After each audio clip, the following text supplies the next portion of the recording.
과거같이 사용자가 압도적이거나 정부가 무조건 권위주의적이어 갖고 이념적으로든 뭐든 노동조합을 탄압하던 시기에 우리는 맞서는 게 중요한 임무였는데 지금 위기 시대 아닙니까? 저도 집에 가면 마누라의 그 갱년기, 딸내미의 사춘기에 시달려서 복합위기지만 우리나라 복합위기라고 하는데요. 이럴 때 대화하자는 사람이 상대한테만 모든 걸 요구할 수 없지 않습니까? 그래서 한국노총위원장 네, 김동명입니다. 맞습니다. 네. 준비된 발언 말고 아까 그 주제와 연관해서 아까 대통령님 그 고용 유연화 말씀하셨는데 한국에서는 그 고용을 잃으면 그 뭐 해고 이런 것도 있지만 고용이 유연한 노동자는 모든 것을 잃습니다. 그러니까. 노동조합을 하고 싶어도 안정성이 없기 때문에 사용자에 대한 대안권이었기 때문에 그래서 하청노동자 고용승계법 이런 것도 만들어 달라는 게 그 계약 기간 끝나면 그 재계약 안 해버리면 뭐 어디 갈 데가 없지 않습니까? 그리고 권리의 문제뿐만 아니라 저 고용이 유연하다는 것은 자기 결정권을 다 잃는 그런 결과가 있기 때문에 노동조합 만들고 싶죠 누구나 그 열악한데 왜 만들고 싶지 않겠습니까? 근데 그것을 만들면 더 큰 불이익이 예상되니까 안 만드는 거고요. 그리고 아까 그 고용유연성 대통령님 말씀하셨는데 저도 그런 고민 많이 했습니다. 근데 지금 현재도 고용 유연성과 관련해서 사용자들을 해고를 하려면 두 가지 경우에 해고할 수 있지 않습니까?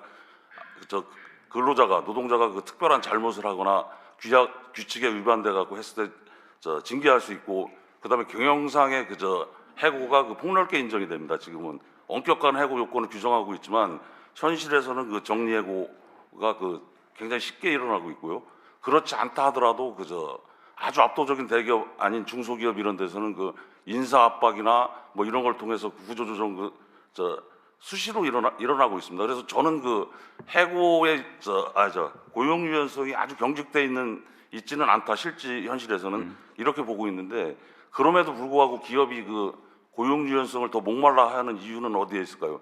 하나는 노동자들이 처음에 뽑았을 당시에 가지고 있던 가치 이거보다 세월이 갈수록 다 이렇게 소진시키고 나면 나중에는 짐이 되죠. 가령 육체적인 노동을 하는 데서는 육체적인 기능이 떨어질 것이고 어떤 전문적인 영역을 하는 데 있어서도 숙련도나 이런 게 계속 증가하는 게 아니지 않습니까?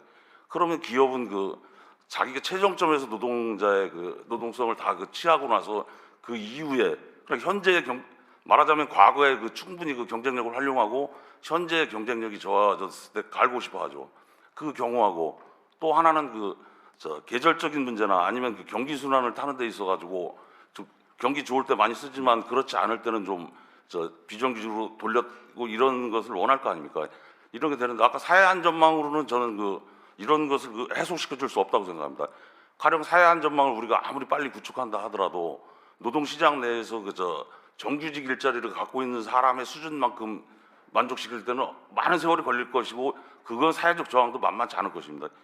그리고 고용 유연성이 확보된다 하더라도 아주 대기업이나 전문성을 갖고 있거나 아주 좋은 일자리에 있는 노동자들 또 노동조합이 강력한 데들은 제도와 상관없이 생존할 겁니다.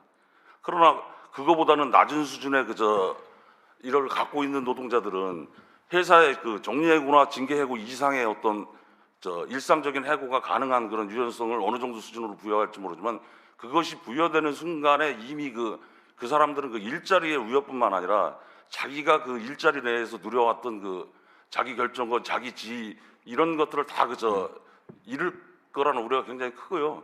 그래서 오늘 좀 대통령님 말씀 주셨는데 후속 말씀으로 좀 안심을 시켜주시려고 했던 것 같은데 후속 말씀을 하셔도 저는 혹시 오늘 경총 회장님이 야 이거 대통령께서 고용 유연성에 대해서 굉장히 조만간에 뭔가 조치를 하실 거 아닌가 이런 좋지 않을 텐데 기대감을 많이 가지실 것 같아가지고 그 마음대로 안 됩니다 이게. 근데 네. 저도 자꾸 비정규직 일자리 늘어나고 이런 게 사용자 편의에 있어서도 그렇지만 노동자들도 압도적인 힘이 있거나 자기 사회적 위치가 강하거나 그러면 이런 것들이 뒤집어지더라도 얼마든지 다시 반전시킬 수 있고 이런 자신감이 있으면 수용할 수 있을 겁니다. 근데 그런 것이 아직은 없어요. 존재감도 없고. 그래서 우리는 무조건 맞서는 것만 주특기로 생각을 하는데 과거같이 사용자가 압도적이거나 정부가 무조건 권위주의적이어 갖고 이념적으로도 모든 노동조합을 탄압하던 시기에 우리는 맞서는 게 중요한 임무였는데 지금 위기 시대 아닙니까? 저도 집에 가면 마누라의 그 갱년기, 딸내미의 사춘기에 시달려서 복합 위기지만 우리나라 복합 위기라고 하는데요. 이럴 때는 그 진영 내부에서만 문제 해결할 수 없어요. 그래서 저도 사회적 대화 하고 싶은 거고 대화하자는 사람이 상대한테만 모든 걸 요구할 수 없지 않습니까? 그래서 대통령님 말씀처럼 우리 신뢰가 쌓이고 진정성이 쌓이고 노동도 더 힘이 커지고 자신감이 생기면 언제든지 그런 문제에 대해서도 네. 책임감 있게 네. 유연하게 대화에 임하겠습니다. 네, 노동자들이 힘을 키워야 되는 건 분명해요. 네. 네. 그리고 지금 위원장님 준비된 거 하세요. 네. 네. 네. 그리고 지금 그 말씀하셨는데 앞으로 조직률을 높이는 게 왜 중요하냐면 정규직 노조가 주축을 이루고 있는 한국노총도 취약한 노동자들을 대변한다고 하지만 조직 내부의 질서라는 게 있기 때문에 비정규직이나 그저 하청 노동자나 특권 노동자나 이런 사람들이 조직에 많이 조직화돼야지만 조직 내부도 진정성 있게 그 사람들 대변할 수 있습니다. 그래서 우리도 조직률 많이 높일 테니까 정부에서도 조직률 많이 높일 수 있도록 그런 건 많이 제가 좀 권장 많이 해주십시오. 하고 있어요. 네. 저 읽어도 됩니까? 네. 시간 너무 아니 많이 좀 잡아요. 사회자로서 저는 할당을 또 생각할 수밖에 아니, 없습니다. 하세요. 네, 하긴 할까요? 놔두세요. 예. 네, 네, 네. 그러나 가령 이를테면 그리고 그래서는 좀 예, 생각해 가급적이면 주시면 다 빼고 감사하겠습니다. 네. 이걸 써준 대로 안 네, 읽으면 네, 말씀해 써준 사람한테 주시죠. 혼납니다. 그래서 제가 네. 지금 예. 조직 내 문제가 발생할 수도 있죠. 네. 예. 두 분의 발제 잘 들었습니다. 이정림 교수님 발제에서 우리 경제가 혁신과 생산성 제고를 통해 좋은 일자리를 만들어야 한다는 그런 문제의식에는 저도 공감합니다. 다만 혁신과 생산성 제고만으로 좋은 일자리가 자연스럽게 확대되지 않을 것이라는 것을 이미 우리는 경험을 통해서 알고 있습니다. 현실을 보면 우리나라는 기업 간 격차가 곧 임금의 격차로 이어지는 구조입니다.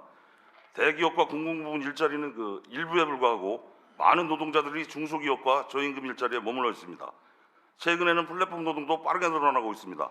결국 핵심 과제는 중소기업 일자리의 질을 끌어올리고 플랫폼 프리랜서와 같은 노동법 노동자들을 보호할 수 있는 해법을 마련하는 것입니다. 그리고 그 아까 중간 부분은 우리 박명준 교수님 그 초기업 교섭 확대하는 걸로 대처하고요. 줄이겠습니다. 그거 걱정하시니까. 저는 이 경제적인 그런 격차가 정말 사람들의 삶의 격차로 그대로 안 갔으면 좋겠습니다. 그래서 소득의 격차나 자산의 격차가 있더라도 한 사람이 노동을 하거나 아니면 이 사회의 일원이라면 어떤 위기가 오더라도 벼랑 끝이 떨어지지 않을 거라는 그런 신뢰, 그리고 최소한의 삶을 보장해 줄 수 있는 사회 보장 이런 것들은 갖춰줘야 된다고 생각합니다.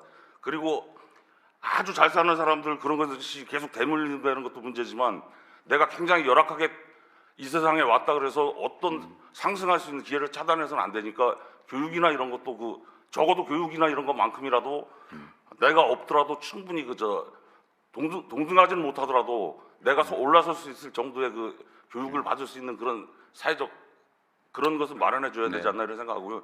그다음에 그 돈 자기가 잘나서 버는 것도 있지만 뭐 AI 도입이나 기술 이런 거에서 그 경쟁력이 세진 데는 점점 세질 텐데 이거 다 사회적으로 그 세금 낸 걸로 같이 연구해서 만든 기초과학도 있을 거고 다 있을 거 아닙니까? 그래 이런 사람들에 대한 로봇세 뭐 이런 논의도 있는데 그 세금이나 책임 이런 것도 강화해야 되고요. 그다음에 마지막으로 그 플랫폼 노동 이런데 노동조합은 만들지만 그 단체 협약을 못 맺고 있지 않습니까? 그 노동 사용자성이 명확지 않아서 노무종사자 이렇게 표현되고 있는데 사회적 합의 이런 거 할 때 그 합의가 너무 쉽게 위반되고 이런 게 있으니까 그런 사회적 합의를 단체 협약 수준으로라도 좀 끌어올리거나 아니면 정부가 강제하든 사회적 분위기를 만들든 제도가 안 되더라도 사회적 합의가 단체 협약 수준으로 엄중한 무게를 가질 수 있게끔 사회적 압박과 정부의 그 통제 이런 게 필요하다고 생각합니다.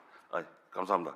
필요한 사회적 합의가 이루어지면 그거는 법제화를 하든지 해서 제도로 만들어야죠. 예, 예, 뭐 그것도 그건 합의가 아니지. 예. 네.